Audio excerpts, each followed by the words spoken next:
3% of cold calls get you on the phone with people, but 80% of introductions turn into meetings. I would rather get an introduction any day of the night than to try to do a cold call to try to get in the door, because as soon as I come in, I already borrowed the trust of the person that made the intro to me.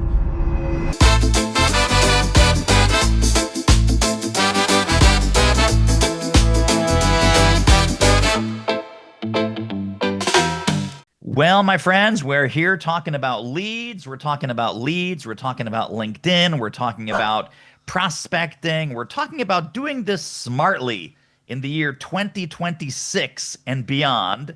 And I could not have a more appropriate guest, Mr. Joe Apfelbaum. Welcome to the show. Thank you for having me on the show. I'm excited to be here. I'm excited to do it. Well, thank you. Yes, do it with the trademarked exclamation point. That's what we're here to do. Before we get into all of that, though, for the few people who do not know the Joe Apfelbaum story, could you please share with us a little bit about your professional journey that brought you to the work that you're doing today and some fun pit stops along the way? They say if you build it, they will come. I built it. Nobody came. I built many websites for people because when I was a teenager, I decided I'm going to start getting into building websites for people. My father wanted me to be a rabbi. I didn't really want to be a rabbi, so I just decided I'm going to get into computers, and I got into it. And you know what? I built a lot of websites, and I really enjoyed building them. But, you know, it didn't end up getting my clients the traffic that they needed to be successful. And so I had to learn how to market. That's what I had to do. And marketing is a very powerful thing when you do it correctly. And so I had over 1,100 clients. They became clients of Ajax Union. We were featured in one of the fastest growing companies in America, servicing many, many customers. People were loving what we were doing for them, and we were doing a really great job. You know, what I realized is at some point that I needed to start getting much bigger customers because I was limited to my growth and servicing a lot of small businesses. In our business, we have 3 core values. One of the core values is time is precious. You got to save time when you're doing things. But at the same time, the second core value is be authentic, which means that you want to be authentic whenever you're doing networking and relationship building. You don't want to have a robot do everything for you. There are certain things that you hire an assistant to do, and there are certain things that you would not hire an assistant to do, even if it was a human assistant. So a robot is just a replacement for a human assistant. It's not there to replace you. It's there to help you. So I'll give you an example. One of the things that I use my robot for is I have it research people for me. So you've seen me do this. I push a button, and all of a sudden, the robot goes off on the internet and tells me what you do, who your target market is, what your message is, how you help clients. It gives me conversation starters. It tells me all your notable achievements. It tells me the business opportunities that we can do together. That's a really nice thing to have front and center when I'm having an authentic conversation with somebody. I would say the majority of your target market, if you're targeting the Inc. 500 or Fortune 500 companies, the majority of them are going to be Muggles. That's the reality of it. The majority of them are not going to be engaged on LinkedIn. As a matter of fact, the majority of LinkedIn users are Muggles. The majority of the people on LinkedIn, 60% of LinkedIn users, have never really posted anything on LinkedIn, and they're not really active. A very few percentage of people are actually posting on LinkedIn and engaging on LinkedIn. But if you can find, let's say, 100, 200, 300 people that work with your target market, these are networkers, they work with your target market currently, and those people are very active on LinkedIn. They're the wizards, and they're networkers. And if you can find those people and build a relationship with them, they're going to introduce you to the people that have a LinkedIn account but are not active on LinkedIn, and that's the fastest way to get a meeting with those people anyway. If I hit you up directly on LinkedIn, you're not going to want to talk to me. But if you come introduced to me by one of your friends, 80% of the time you're going to get on the phone with me because you don't want to look like a jackass. When someone makes an intro, you're going to get on the phone just because I told you to get on the phone with them. It's just not nice if you don't, and you don't want to be the person that's not nice. And so that's the approach anyway. I look at LinkedIn as a 24/7 networking event. I don't look at it as a prospecting platform, although a lot of people they don't understand the value of networking, and that's why we call it the Evergreen Networking System, where we teach people how to network and build relationships. So for example, let's say you're talking to the CEO of a $100 million business called Acme Incorporated. I made up the name. Okay, so I reached out. I'm trying to reach out to the CEO. I see he's not active on LinkedIn. He's not posting. He's not engaging. He has an account, and he has 700 people he's connected to. By the way, the average CEO has 930 connections on LinkedIn. But let's say this person's below average. They have 700 people. And I see that we have 3 mutual connections, Alice, Sam, and Dave. I contact Alice, Sam, and David, and I say, Alice, Sam, and David, each one individually, obviously. I say, how well do you know this guy from Acme Inc.? And 2 of them say they don't really know him well. They just connected to him a while ago. And one of them, David, he says, what do you mean? He's literally my father-in-law, or he's my brother, or whatever. Totally. And then I said, do you mind making a warm intro between me and him via email? And then David's like, of course, I'm happy to do it. What do you want me to say? I tell him what to say. He makes the warm intro. Now I'm on this phone with the CEO of this $100 million business that no one else has access to because I use the unlock, which is the mutual connections on LinkedIn to get in the door. And it's my preference that he's not active on LinkedIn because once I'm in the door with him, I don't want anyone else to get in the door. Right. The biggest problem that people face is that they don't have a strategy. I always say the right strategy will save you a decade. Not knowing who your target market is. Not knowing who your target market is means you lack a very important part of your strategy. So my 3-step process for creating a strategy is the 3 Ps, the plan, the people, and the promise. Now, the centers of influence, I go back and forth on this, and I think our audience has gone back and forth on this. They say, okay, it could be a trusted advisor. It could be a consultant. Maybe it's their accountant. Maybe it's their financial planner. All of these people who are in these professions that are the typical centers of influence, after 40 years of terrible networking where people have tried to take advantage, they've tried to barge in, they've tried to steal their clients, whatever they've done, these poor people that have these trusted advisor relationships, I think they're burned out, they're jaded, and they're scared. So now we come across, even doing our amazing research with 𝗬𝗓 and having all of this, coming in very smart, very, very sophisticated in our profiling. What's going to get these trusted advisors to open up to us where they've been burned and screwed over before? I would say the number one thing that's going to get people to open up to you is the know, like, and trust factor. People don't care how much you know until they know how much you care. So you got to get people to know you, like you, and trust you. How do you get people to know you? Is by you sharing of yourself online.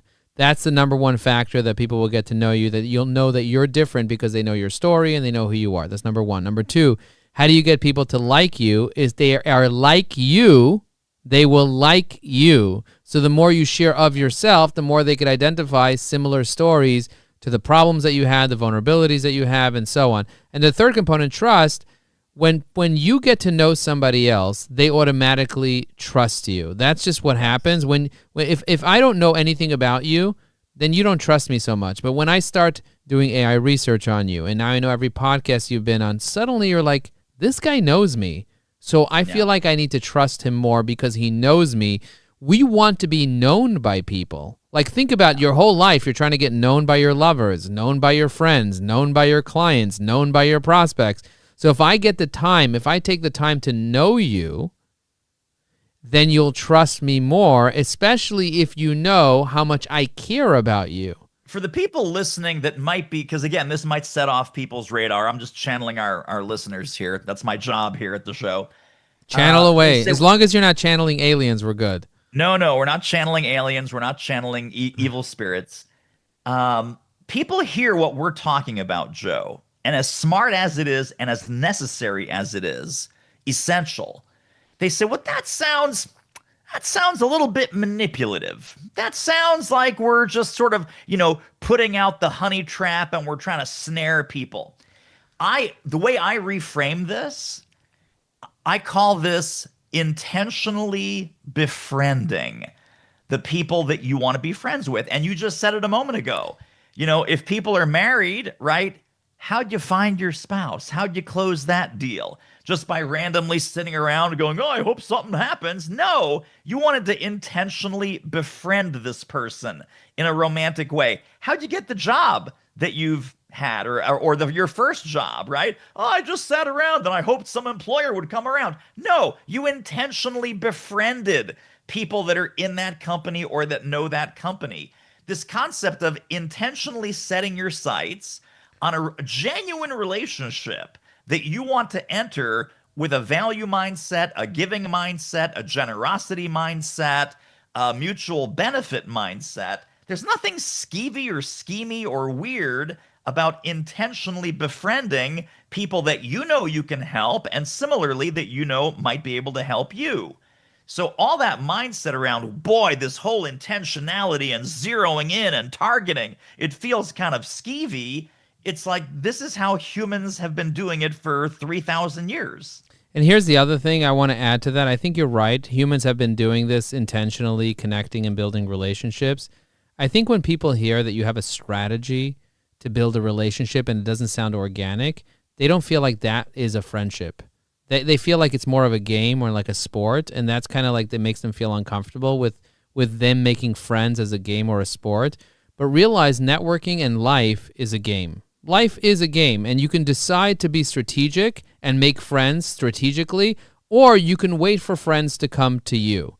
That's your choice. If you believe that making friends strategically is unethical or manipulative or you're uncomfortable with it, I would tell you to re-inspect your beliefs that are disempowering because something bad happened to you in your life that you took as bad, and that's controlling your ability to strategically build relationships, and it's stopping you from you being able to meet your potential. And right away, you might have pushback to that because most people will be like, well, nothing bad happened to me. I was like, let me tell you something. If you're a human, you have trauma. Some people have trauma because they had too much money. Some people have trauma because they had too little money. Some people have trauma because they didn't have trauma, so they have a trauma about not having trauma.